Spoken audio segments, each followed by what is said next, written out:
chegaram no Brasil há mais de 400 anos. O repórter Justiça desta semana traz como tema os ciganos. Confira um pouco da história desse povo que tem uma tradição singular. O que eles pensam a respeito do casamento e da religião? Gente com uma cultura própria e cheia de curiosidades. Cores, botas, brilho, chapéu, ouro, muito ouro.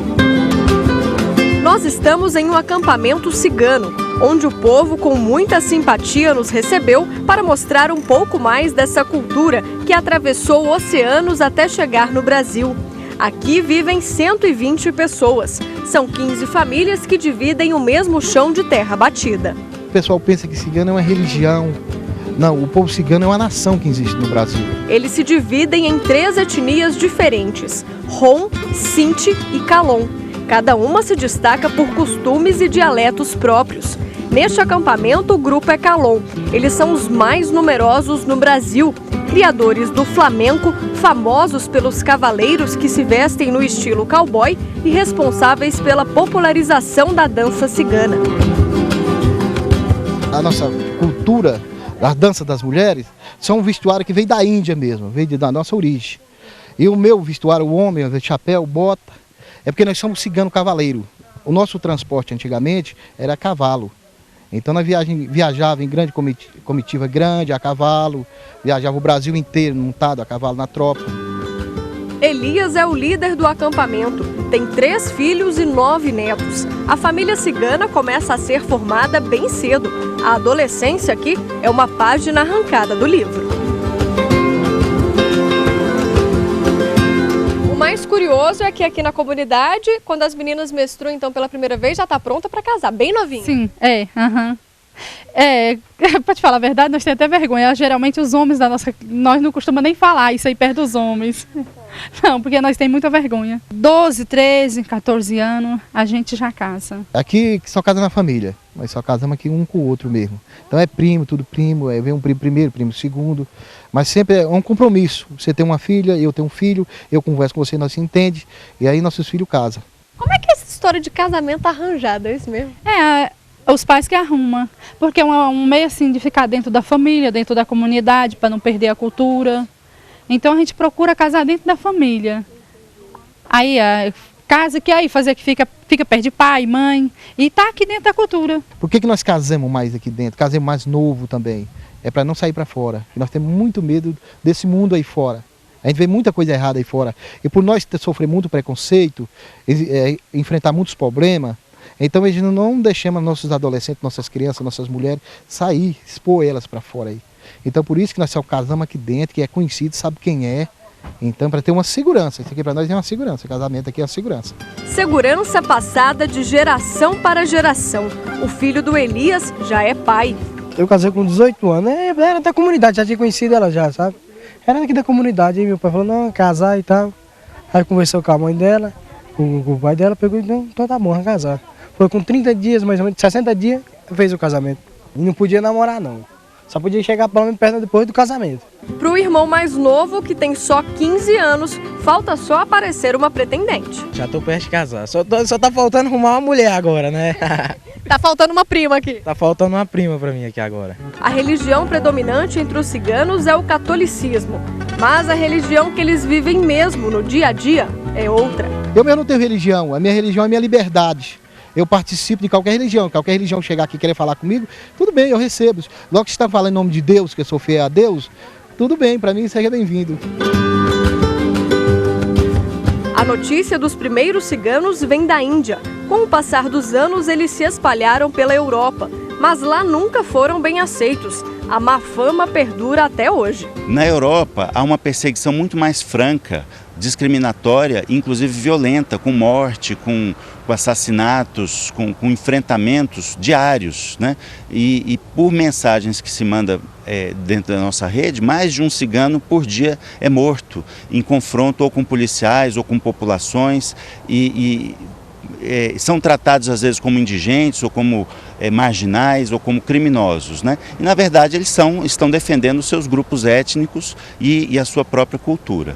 No Brasil, eles chegaram em meados de 1500, expulsos por um decreto dos governos de Portugal e da Espanha. Então eles chegaram nas primeiras caravelas, nas primeiras 50 caravelas, havia muitos ciganos. E muitos ciganos de origem Calon, que é uma das 3 etnias que nós temos no Brasil. Só que vieram muitos homens e de propósito, às vezes, eles afastavam os homens das mulheres ciganas, colocavam um numa cidade, outro em outras. E eles tiveram, então, um contato muito próximo com os índios. Eles se misturaram, se casaram, constituíram família, se multiplicaram, e a cultura cigana também sofreu uma primeira assimilação brasileira, né? Que foi alguns elementos da cultura indígena. Mas estamos lutando aí para sobreviver, levando ao conhecimento das autoridades, tentando levar, né? E é uma luta. O cigano, não só nós aqui de Brasília, como todo cigano no Brasil, sofre o preconceito. E está em uma luta de sobrevivência ainda, que o cigano não é reconhecido no Brasil ainda como cigano. Hoje são quase 300 acampamentos espalhados pelo Brasil. A maioria fica nos estados da Bahia, Minas Gerais e Goiás. Este, no Distrito Federal, é fixo há mais de 3 anos. E a rotina aqui é de muito trabalho. O dia a dia aqui é muito corrido, muito difícil. Porque aqui ninguém tem um emprego fixo, ninguém não tem um estudo ainda. A gente ganha a vida trabalhando, vendendo, a gente vive do comércio. Vende hoje para comer amanhã. Nossas mulheres vendem pano de prato, toalha de mesa, eu já vendo tapete, vendo cobertor. Trabalho com isso, vendo alumínio, vendo panela. Algumas também têm um dom especial, trabalham lendo o futuro e os clientes são selecionados. A pessoa que vem aqui eu leio, mas para mim ficar na rua eu não gosto. Tem muita gente que não acredita, não gosta de cigano, fala que cigano é mentiroso, que cigano é só para pegar dinheiro dos outros, não sei o que, eu já ouvi isso. Por conta do preconceito, essa comunidade Calon mantém viva uma antiga tradição, ter o próprio dialeto. Nós temos a Chibe. A Chibe foi criada já pelo nosso idioma mesmo, foi criada pelo cigano Calon. Ela não tem escrita. Muitas pessoas nos procurou para escrever no dicionário, mas nós não queremos, nós nunca quis. Sempre nós escondemos a nossa língua, porque nós usamos ela como a nossa defesa. Essa linguagem nossa, nós não podemos assim, produzir para outras pessoas. Para mim passar isso para você, eu tinha que pedir uma autorização do meu marido. Essa língua é segredo guardado a 7 chaves.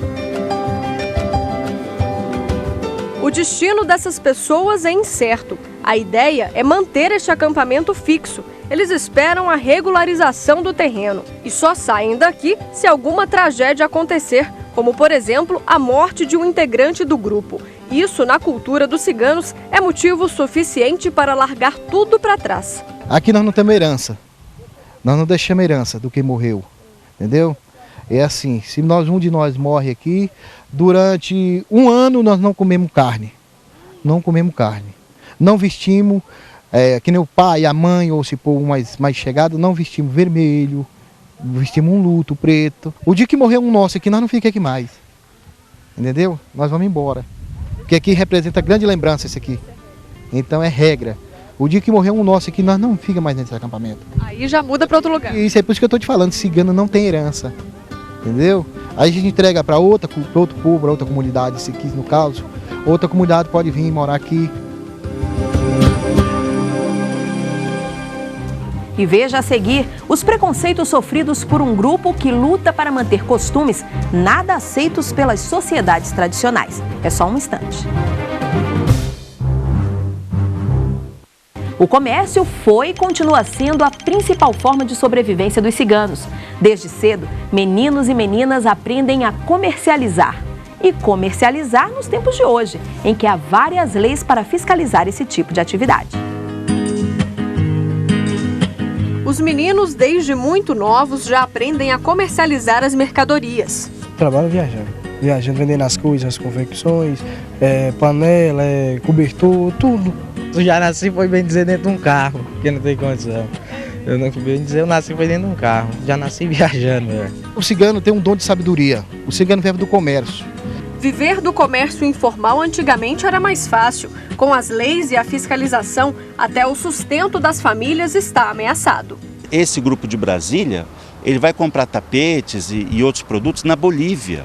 Né? Quando eles vão lá na Bolívia e voltam, onde é que estão as notas? Como é que você passou pela alfândega? Então, esse comércio informal e a ilegalidade é uma situação muito próxima, muito tênue. Então eles são muitas vezes confundidos com ladrões por esse motivo, pela informalidade, por não terem esses documentos. Então, de onde vem o seu produto? Outro problema é a educação. Os ciganos Calon não têm o costume de frequentar a escola. Até pouco tempo, muitos nem conheciam a sala de aula. Eles têm uma cultura que, para eles, você ser letrado minimamente e também conhecer um pouco de matemática, para eles já tenha todas as ferramentas para o seu modo de subsistência. Mas a necessidade mudou o pensamento deles. Eles perceberam, pelo menos aqui no grupo de Brasília, que se eles não forem alfabetizados, as contas de matemática eles não vão saber fazer e vão ser enganados. E eles têm para si que a grande vocação, eles dizem, a vocação que Deus nos deu foi comerciar. Se o comércio é a vocação e eu não sei fazer contas, e os produtos agora são ofertados pela internet ou por outras mídias que eu não domino, então eu vou acabar. Eles se deram conta que vão desaparecer no dom maior que eles têm. Se o melhor que vocês têm hoje é impossível e vocês vão ficar para trás, então como sair disso? Pela educação. Mas como começar a alfabetização na adolescência? A gente já sofreu preconceito com professor, com diretor de escola, mas não são maiorias. Mas é dentro da escola mesmo, assim, eu chego numa escola, eu vou ter uma criança aí de 12, 13 anos, vai estudar pela primeira vez. Ele vai estudar com uma criança de 7. Então fica muito difícil. Aquela criança de 7 que está lá não vai estudar, que lá fica olhando para aquele menino. Vai estar na primeira série, um rapaz desse tamanho, e ele vai ficar olhando para aquela criança de 7. Então houve um confronto. E sempre os meninos vão para a escola de bota, chapéu. Então você chega na escola, é chamativo. Aí ninguém quer estudar, todo mundo quer falar com você, uns quer te entender, outros já quer te xingar. Era a maior conversa e tal, assim, falando que nós éramos grandão, analfabeto, e o preconceito com o nosso vestuário. E aquilo incomodava nós estudar, ficava meio esquisito, nem prestar atenção na aula.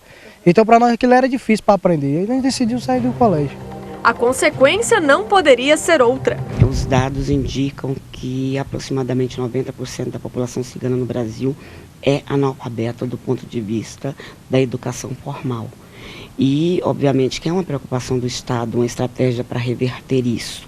E que passa pelo que a gente colocou, o acesso à escola e o combate à discriminação no ambiente escolar. Se a escola traz um modo de educação que acaba impondo as ideias, você cria um choque, você cria uma barreira que faz com que as crianças não queiram mais frequentar essas escolas.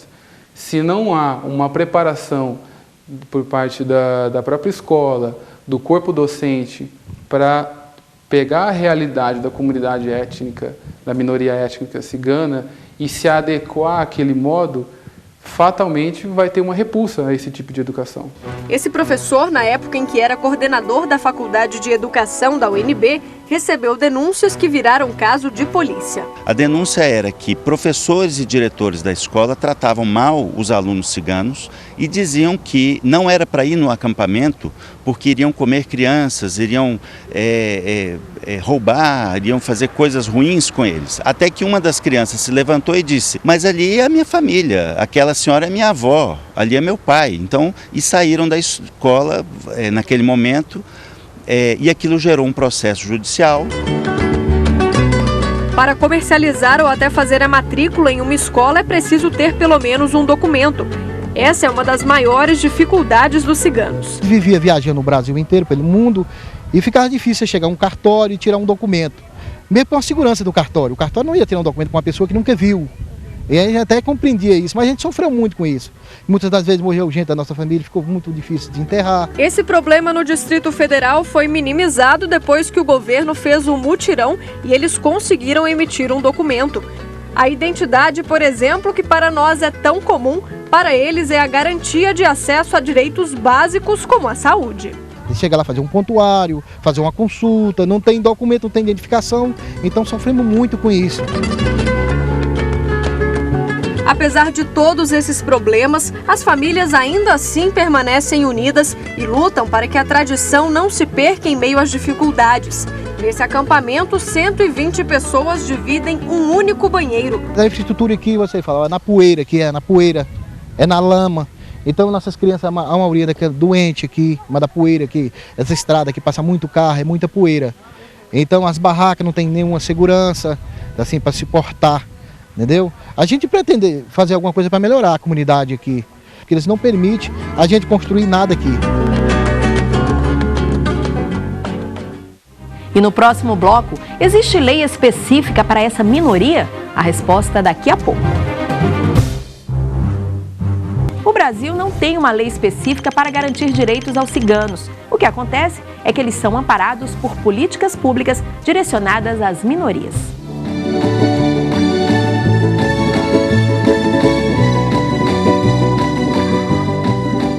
A Constituição Federal de 1988 não tratou especificamente das comunidades ciganas. No entanto, a Carta Magna, nos artigos 215 e 216, fala em pleno exercício dos direitos culturais, do respeito à diversidade. O país conta ainda com o Decreto 6.872 de 2009. Ele aprovou o Plano Nacional de Promoção da Igualdade Racial e o Comitê de Articulação e Monitoramento. Nesse decreto consta, inclusive, que deve ser implementado o Programa Saúde da Família em aldeias indígenas, comunidades quilombolas e acampamentos ciganos, e medidas de segurança que atendam essas minorias. A educação dos ciganos, por exemplo, traz especificidades. O tipo de conhecimento é outro, a importância para o que deve ser aprendido varia, e normalmente eles optam por não levar as crianças à escola. Ensinam nas próprias comunidades. E como fica essa situação da criança não frequentar a sala de aula do ponto de vista legal? O governo não interfere ainda nesse tipo de atitude. Eles têm esse respeito à diferenciação cultural, é algo que o governo tem que se ater. Principalmente porque essa cultura deles tem esses valores que trazem um nomadismo. Essa é uma cultura tradicional, onde o Estado acaba por não interferir, por ter essa noção, essa especificidade. É uma cultura própria da minoria étnica cigana. Então, o que se busca hoje, que o governo deveria produzir e fazer, é olhar para esse tipo de cultura, analisar que essa é uma cultura muito tradicional deles e não interferir de modo a impor algo, e sim se adaptar àquilo. No Distrito Federal, o projeto Tenda Escola é uma adaptação. A lona está montada no acampamento. É uma espécie de educação de jovens e adultos. Hoje são 40 alunos. Olha o diferencial nas atividades para atender a rotina deles. As aulas ocorrem 3 vezes por semana. Isso porque, normalmente, na sexta-feira, eles viajam para comercializar produtos em outras localidades. São pais, mães, filhos, netos, todos juntos. O chão o grão no chão, o pão na mão. A mão no pão, o pão na mão. O pão no chão, não. Não tá muito difícil não, né? Porque pela força de vontade da gente, então não acha difícil. Nós estuda matemática, português, geografia, tem uns que tem dificuldade, mas vai aprendendo, né, devagarzinho. Às vezes não sabe, a professora vem, ensina. Aí não fica tão difícil não, mas tá aprendendo devagarzinho. A gente hoje já sabe ler um pouco, não muito, né? Mas já lê algumas coisas. Então tem diferença. Que às vezes eu saía para algum lugar aí, eu pedia, eu sempre procurei alguma coisa dentro das políticas públicas. E eu tinha que mandar os outros para ler alguma coisa para mim. Hoje não, eu pego lá dentro algum papel, algum lugar que eu vou, eu já sei ler. Então a diferença é grande. E eles pensam em ir longe. Olha só os planos do Rogério. Eu nunca teve um cigano assim, raramente, igual eu falei. Um cigano advogado, um cigano delegado. Então, isso não tem, a gente influi, a gente tem, entendeu? Você pode ser o primeiro, quem né? sabe, né? E eu quero estudar, eu quero fazer faculdade, eu quero... Que se alguma faculdade? coisa... faculdade, estudar o direito, né? Estudar direito. Se alguma coisa na vida, né? Isso para nós é importante ter um delegado, um advogado, para nós é uma grande satisfação, né? No ano passado, entrou em vigor uma resolução do Conselho Nacional de Educação que orienta as escolas a como proceder no caso de crianças em situação de itinerância, como os ciganos, os circenses. A norma determina que a matrícula deve ser feita ainda que não apresente o comprovante de residência, até porque eles normalmente não têm. Outra coisa, caso não haja uma declaração para indicar qual série deve frequentar, a criança deve ser avaliada e matriculada na série correspondente à idade. Nesse sentido, o MEC este ano já começou a produzir material para escolas, no Dia Nacional do Cigano, divulgando a cultura cigana e falando dos seus direitos. O outro é garantir que o gestor lá na ponta, ele cumpra a legislação, que garante a qualquer comunidade itinerante o direito de frequentar a escola formal. Para além disso, os ciganos têm demandas de terem escola própria. Talvez uma escola itinerante como o grupo. Eu acho que é algo que futuramente será viável, na medida em que eles tiverem ciganos se preparando e se capacitando para serem professores, né? A questão da falta de documentação complica desde os primeiros anos de vida. As ciganas têm os filhos nos acampamentos. Sem o papel do hospital, não conseguem a certidão de nascimento. Sem documento, também não podem casar.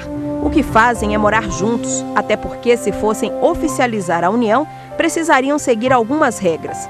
O Código Civil permite o casamento a partir dos 18 anos. E para os que têm 16 e 17, só com autorização dos pais. Com relação à saúde, também houve avanços para adaptar o atendimento. O Ministério da Saúde conseguiu sanar em termos esse tipo de fato. Existe um respeito muito maior à vida do que você se ater a um aspecto formal, que seria um comprovante de residência. Mas há detalhes que exigem uma atenção especial e isso ainda não é regra. As mulheres ciganas, pela tradição, devem ser consultadas por médicas. Médicos nem pensar. Com isso, eles vão em busca de alternativas.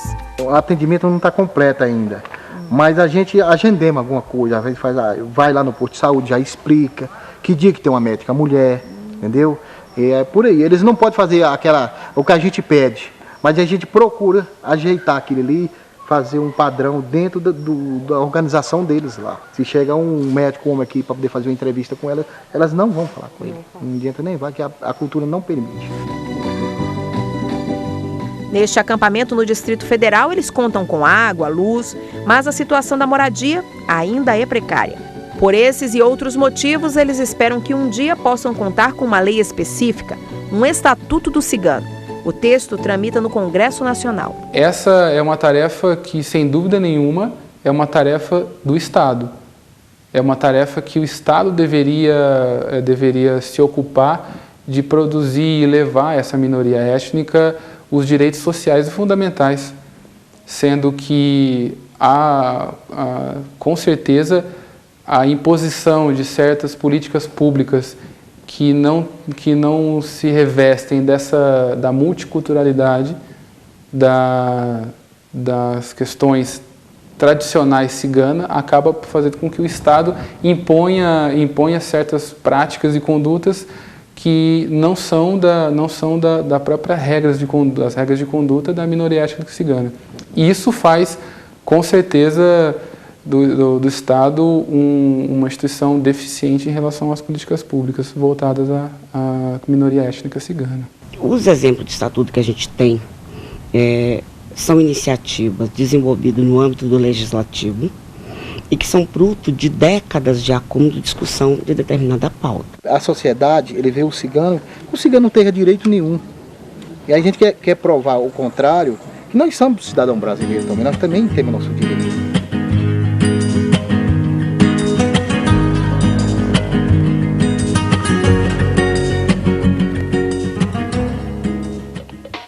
E o Repórter Justiça termina aqui. Quer participar do programa? Então escreva pra gente e envie a sua sugestão.